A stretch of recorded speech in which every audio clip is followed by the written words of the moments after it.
Bonjour à tous, nous parlons aujourd'hui d'une question médicale grave et qui concerne chacun d'entre nous. C'est la question des maladies génétiques dont certaines sont plus fréquentes, on ne le sait pas toujours, dans la communauté juive et pour lesquelles notre invité lance aujourd'hui un appel. Bonjour Arnaud Melik.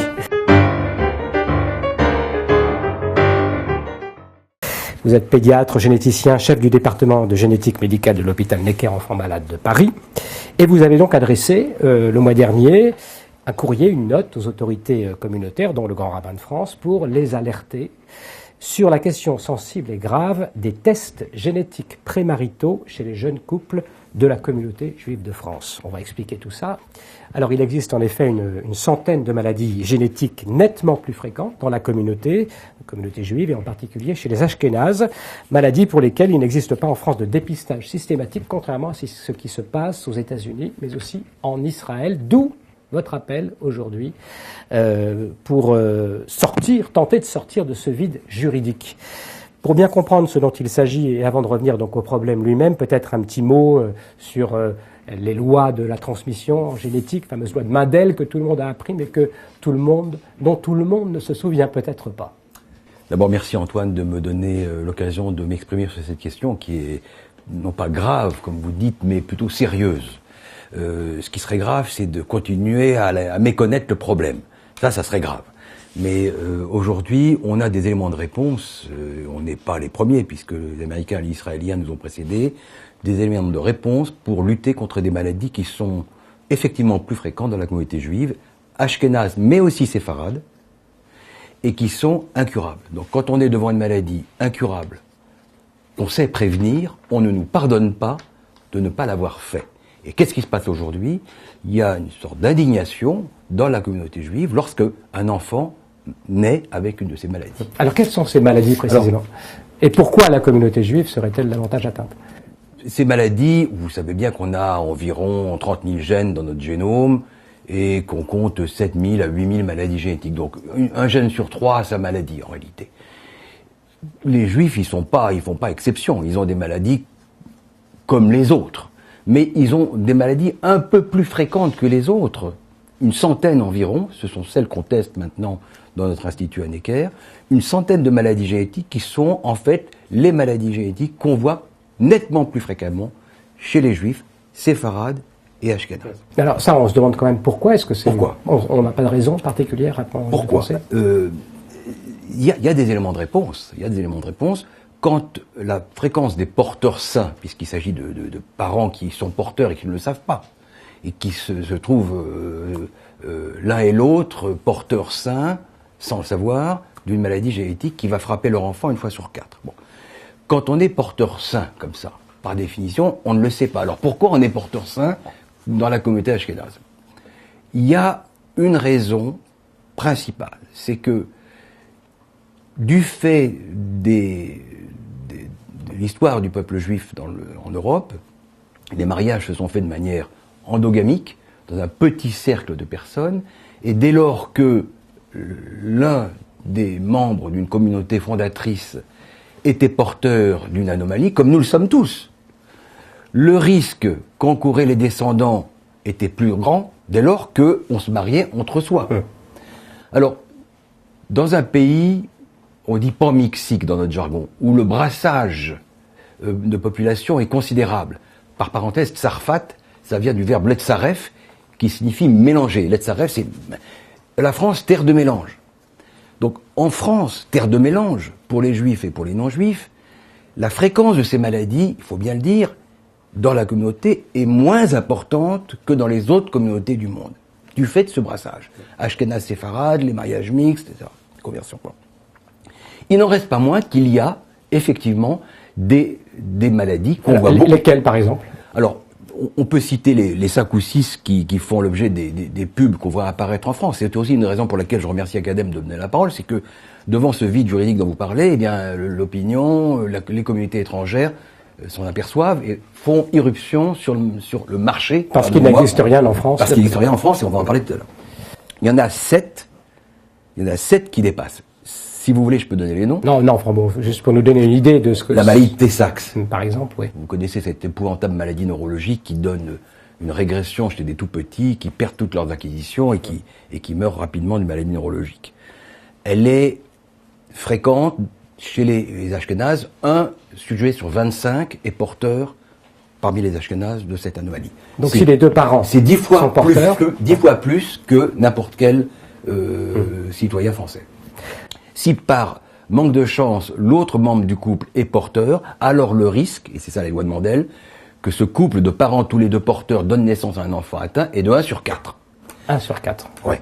Et ce qui s'est passé cette année, c'est pourquoi j'ai fait cette note aux autorités, dont j'espère qu'elle aura un écho, c'est que les pauvres gens qui voient arriver un enfant malade apprennent qu'il y a un risque plus important dans la communauté, s'indignent de ne pas avoir été informés, prévenus, et qu'il n'aurait pas été proposé de le tester, alors que quand ils se renseignent, ils s'aperçoivent que leurs cousins à Montréal, à Toronto ou à Nébrac ont fait ce test. Combien de cas en France? Écoutez, dans l'année qui vient de s'écouler, il y en a eu 4. C'est quand même beaucoup dans une clinique comme la nôtre. C'est énorme. Donc il y a effectivement un frémissement. Il y a beaucoup plus qu'il y a de maladies de Tay-Sachs dans la population non juive. Et sur l'ensemble des maladies, c'est des dizaines de cas? En moyenne, c'est entre 1 sur 10 000 et 1 sur 40 000. Mais dans le peuple juif, c'est beaucoup plus fréquent. Alors ce qui est important de considérer, c'est qu'il n'y a pas cette seule maladie. Il y en a 5 ou 6 autres. Il y a une maladie qui s'appelle la dysautonomie familiale, où les enfants ne peuvent plus digérer. Ils ne peuvent pas déglutir, ils n'ont pas de transit, ils sont paralysés de l'intestin. Il y a une maladie qui s'appelle la mucoviscidose. Elle est plus fréquente chez les juifs. Je continue. Il y a une glycogénose, plus fréquente chez les juifs. La maladie de Fanconi, grand problème, la maladie de Fanconi. Il y a le syndrome de Bloom. Enfin, un grand nombre de maladies pour lesquelles on pourrait prévenir. Voilà. Ce qui est terrible là-dedans, c'est qu'effectivement, tous les moyens sont là. Voilà. Techniquement, c'est possible. C'est techniquement possible. Au moins informer les personnes, et ça ne se fait pas. Alors justement, on va essayer de voir un peu les problèmes que pose cette initiative. Sur le plan technique, vous nous dites...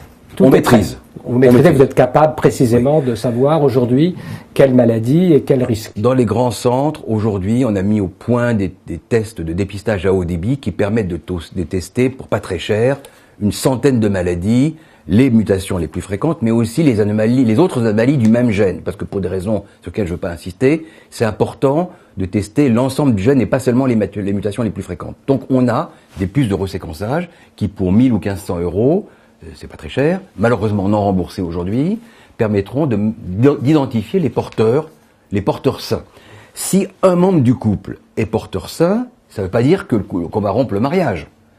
Il faudra tester l'autre membre du couple. Et si les deux membres du couple sont porteurs l'un et l'autre, en Israël, dans le cadre des mariages arrangés, on ne présente pas les membres du couple, les mariages arrangés ne se fait pas, ce mariage arrangé ne se fait pas, mais en France, ou dans les communautés non orthodoxes, alors on peut parfaitement proposer un diagnostic prénatal. Si les deux membres du couple sont porteurs et que l'enfant est atteint, on peut proposer une interruption de grossesse. On peut même prévenir la maladie par ce qu'on appelle le diagnostic génétique préimplantatoire. Il y a plein de techniques. Ce qui permet de n'avoir aucun problème en tout cas sur le plan de la halakha. Aucun problème avec le préimplantatoire. Pas de problème avec la loi juive, puisque ça se fait en Israël, mais des problèmes avec la loi française, parce que ces tests ciblés, c'est ça le problème, sur une population particulière, en fonction de critères dits ethniques, sont interdits par la loi de bioéthique 2004. Comment on pourrait essayer d'ouvrir une possibilité de, malgré tout, pratiquer ces tests que vous proposez? Alors, je vais y venir tout de suite, parce que, effectivement, on a des révisions de la loi bioéthique régulières. Elle a été promulguée pour la première fois en 2004, et elle est révisée maintenant tous les 7 ans. Et la prochaine révision aura lieu juste après les élections présidentielles. Et donc le Comité national d'éthique, que j'ai également saisi, considère le sujet comme extrêmement sérieux, et dans le cadre des états généraux de la bioéthique, abordera la question du dépistage en minorité, en situation de minorité. Il y a déjà un précédent. Il y a un précédent. Il y a une maladie qui est très fréquente, qui est la maladie génétique la plus fréquente en France, qu'on appelle la drépanocytose ou anémie falciforme, qui frappe les populations noires. Et là, il y a des tests spécifiques. Pourquoi est-ce qu'on ne pourrait pas s'appuyer sur cette législation? C'est déjà une infraction, parce que en réalité, comme vous le rappeliez, le dépistage de masse sur des critères ethniques est interdit. Et par conséquent, pour enfreindre cette disposition, il faut réviser la loi. Donc, je pense que la tendance aujourd'hui, c'est d'aller vers un peu plus de souplesse dans l'interprétation de la loi. De là à dire qu'on pourra demain proposer un test génétique aux jeunes couples qui se marient, il y a un pas que je ne franchirai pas. Et c'est pourquoi vous avez dit quelque chose d'extrêmement important tout à l'heure, sur lequel je crois qu'il faut insister, surtout à Academ, c'est demander que les responsables communautaires prévoient une information des couples au moment du mariage, avant le mariage. C'est pas très difficile à imaginer. Il y a des quitte à ce qu'ensuite on ait des tests qui soient faits hors de la France. Ou en France. Ouais, ou en France. Non, mais je veux dire, au moins il y aurait une prévention. Pourquoi ça serait déjà une première étape. Hors de la France. Je ne dis pas ça. Mais au moins la prévention, que les gens soient prévenus, c'est autre chose. Qu'ils soient prévenus du risque qu'ils encourent. Voilà. Qu'il n'y ait plus un seul couple d'Ashkénazes qui dit « je ne savais pas ». Ça, c'est quelque chose qui est intolérable pour les malades et pour nous-mêmes. Donc il faut que les responsables communautaires, laïcs ou religieux, s'emparent de cette question et en discutent. Mais malheureusement, il n'y a pratiquement pas d'enceinte où on en parle. Il n'y a plus de comité d'éthique du consistoire, il n'y a pas de lieu où ça se discute, et le seul endroit où ça se discute, c'est à Academ. Alors merci. Voilà, vous voyez, comme quoi Academ prouve une nouvelle fois son utilité. Ouais. Est-ce qu'on vous a déjà répondu? Est-ce que dans votre appel, puisque ça fait déjà un mois que vous avez lancé cet appel, est-ce que vous avez déjà eu des réponses? Oui. J'ai une réponse, c'est pas confidentiel, une réponse très chaleureuse du grand rabbin de France, qui m'a dit que la question était importante, qu'effectivement, on était dans un cadre qui n'était pas un vide juridique, puisque c'est interdit. Il n'y a pas de vide juridique. On est dans un cadre juridique qui est parfaitement clair, et ce que vous demandez est interdit. Alors, qu'est-ce qu'on fait? Il faut organiser certainement une information des couples beaucoup plus méthodique, beaucoup plus didactique. Oui, ça peut se faire, c'est pas un problème de loi, là, c'est simplement un problème d'organisation de la communauté libérale, massortie, consistoriale, décident. Ça peut être une décision communautaire. Première chose à faire. Qu'au moins les gens soient informés. Alors, une fois informés. On attend des réponses, précisément, des responsables communautaires qui nous écoutent éventuellement. Absolument. Je pense qu'il faut il faut les mettre devant leurs responsabilités, et merci de le faire aujourd'hui. Alors, une fois que les couples sont informés, l'un ou l'autre membre du couple peut faire un test. À titre onéreux, ça lui coûtera 1000 ou 1200 euros, non remboursé. C'est une base volontaire. Donc, on ne peut pas faire un dépistage de masse, c'est interdit, mais libre à chacun de venir consulter dans un centre de génétique qui offre ce test pour avoir les réponses. Et si c'est positif, le conjoint du couple le teste, et puis voilà. Alors, là, finalement, on n'a pas besoin de changer la loi française. Non. Il suffirait que la communauté elle-même s'organise. Si on est sur une base de démarche individuelle et non remboursée, est-ce que le comité d'éthique et la représentation nationale, dans sa sagesse, iront jusqu'à modifier la loi? J'en suis pas sûr, parce qu'on est quand même sur un sujet extrêmement sensible. Qu'est-ce que ça pourrait provoquer comme réaction? Je vais vous dire, il y a un ministre, dont je ne dirai pas le nom, qui, au moment de la promulgation de la loi, à propos de ces tests génétiques qui se pratiquaient en Israël et en Amérique, et au moment de la promulgation de la loi française, m'a dit, vous les Juifs, qui avez tellement souffert de ces pratiques, vous êtes maintenant les premiers en être devenus les consommateurs. C'est odieux. C'est absolument odieux, parce qu'il n'y a rien à voir. Il ne faut pas comparer des choses qui ne sont pas comparables. Là, on est dans un problème médical pour des affections qu'on sait diagnostiquer et qu'on ne sait pas traiter. S'il y a un vide, il n'est pas juridique, il est que, précisément, on a la capacité de diagnostiquer et on n'est pas capable de traiter. Quand on ne peut pas diagnostiquer, quand on ne peut pas traiter et qu'on peut diagnostiquer, on n'a pas le droit de priver les gens, au moins de savoir. Puis il y a l'autre argument de dire, pourquoi on ferait pour les Juifs des choses spécifiques, on ne le fait pas pour d'autres. Ouais. Bon, tout ça est lancé, Arnold Munich, merci beaucoup, encore une fois. Je crois que c'est effectivement une œuvre très, très utile que vous faites, une démarche tout à fait importante. On attend donc des réponses. Peut-être que ceux qui nous écoutent à Academ peuvent aussi participer, se mobiliser pour cette cause que vous défendez, et puis on vous réinvitera pour avoir des nouvelles de la suite. Je vais donner une petite précision technique. J'ai rencontré le président du comité consultatif national d'éthique hier, Jean-Claude Amezen, qui est un collègue et un ami, qui attache la plus grande importance à cette note et à la question, qui entend en discuter lors des assises des états généraux de la bioéthique. C'est quand? Je vous disais, ce sera probablement juste avant les présidentielles pour une révision qui aura lieu juste après. Donc fin 2017. pour la révision.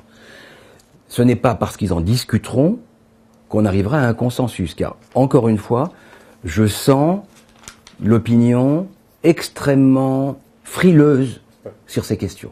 D'abord parce qu'il s'agit des Juifs, et que on a collectivement, en France, il y a collectivement une culpabilité par rapport à ces questions pour les Juifs, et d'autres disent, mais jusqu'où on va s'arrêter? Pourquoi pas les Bretons? Pourquoi pas les Corses? Et pourquoi pas les Basques? Par conséquent, je ne suis pas sûr qu'il faille attendre les décisions du Parlement pour s'emparer de ce problème. Il nous appartient de porter à la connaissance de la communauté l'existence de ces tests, la possibilité de prévenir ces maladies, déjà par une information au moment de la préparation au mariage. Merci beaucoup, Amal Munich, et donc à bientôt pour en reparler sur Académie. Merci à tous.